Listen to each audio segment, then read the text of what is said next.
अगर कोई आपका दोस्त आपके पास आके किसी तीसरे दोस्त के बारे में, किसी और व्यक्ति के बारे में कुछ गलत बोले, कुछ नेगेटिव बातें बोले, कुछ झूठ फैलाए, कुछ उसकी इमेज के बिगाड़ने की कोशिश करे, कुछ जोड़े घटाए, तो इस पूरे वाकया से, इस पूरी घटना से क्या समझ में आता?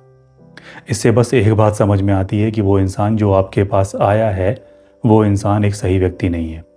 क्योंकि वो आज आपके पास आ रहा है, उसके बारे में बोल रहा है, कल वो किसी और के पास जाकर आपके बारे में भी बोलेगा। तो उस इंसान की नीयत में कुछ खोट है, वो एक सही व्यक्ति नहीं है। अब सपोज़ करो कि आपके बारे में कोई आपके घर का, परिवार का कोई दोस्त यार, कोई जन बाहर जाके किसी और व्यक्ति से नेगेटिव बोलता है आपके बारे में झूठ फैलाता, आपके बारे में कुछ आपकी इमेज के बारे में कुछ ऐसा बोलता, कुछ नेगेटिव फैलाता, कुछ जोड़ता घटाता, कुछ भी ऐसा करता, तो इससे क्या समझ में आता?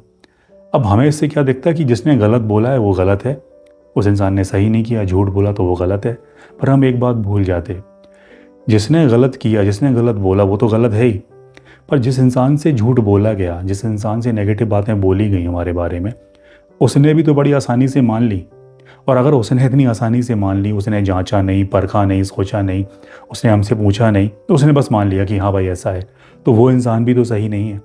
वो दोनों दरअसल एक ही जैसे लोग हैं, उन दोनों की ही नीयत में कुछ खोट है, वो दोनों ही आपके साथ कभी थे नहीं, वो बस एक भ्रम था। वो दोनों ही लोग जो थे वो आपको बस दिखाने की कोशिश कर रहे थे, बस दरअसल अंदर उनके कुछ और चल रहा था। हम अक्सर ये सोचते कि जिसने गलत किया है, सामने दिख रहा है, वो है। पर कई लोग बहुत कोविड होते, बहुत उनके जो गलत काम होते, उनकी जो नीयत होती वो दिखती नहीं। वो दूसरों के पीछे खड़े होकर गलती करते, ऐसे काम करते जो दूसरों को, हमको आहत कर सकते। और ये इंसान वैसे ही था कि जैसे ही उसे कुछ गलत बोला गया, कुछ नेगेटिव बोला गया, उसने तुरंत मान लिया, क्योंकि शायद उसके अंदर भी वही चल रहा है।